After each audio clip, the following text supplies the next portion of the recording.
Conservative and a Republican in that order. And he's been talking about Mr. Trump's energy and enthusiasm and readiness for power.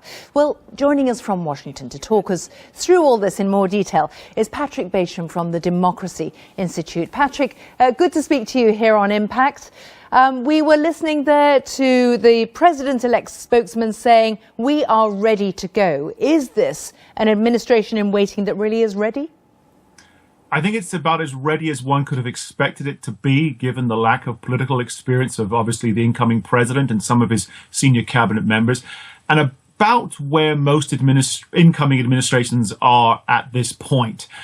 Everyone says they're ready to go. Everyone puts on that public face for obvious reasons. No one is quite fully ready to go, particularly if you haven't held, senior political office, elected office before.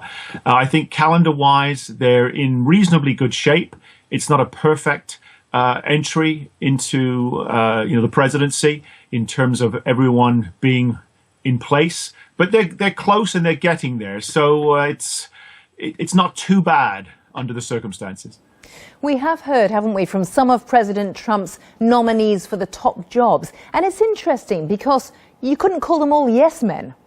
No, certainly not. If anyone who thought that Donald Trump would simply pick people who agreed with him or would parrot what he had said on the campaign trail, and that would be that, and feared that, some hoped that would be the case, but many feared it. That doesn't seem to be coming to pass.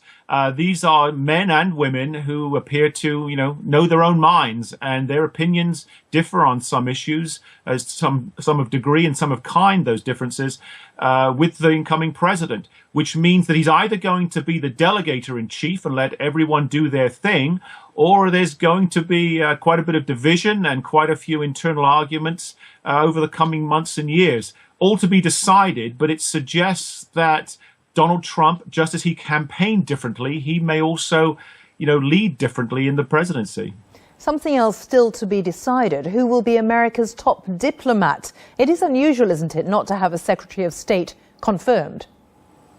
It is unusual, but these are unusual circumstances because given that Donald Trump doesn't have foreign policy experience himself, given that his nominee also doesn't have that kind of experience, and given that Donald Trump's views on foreign policy are at odds with much of traditional Republican orthodoxy, I think it was always going to be the case that his nominee would get a particularly tough time, a particularly vigorous and rigorous examination by the Senate and by the media.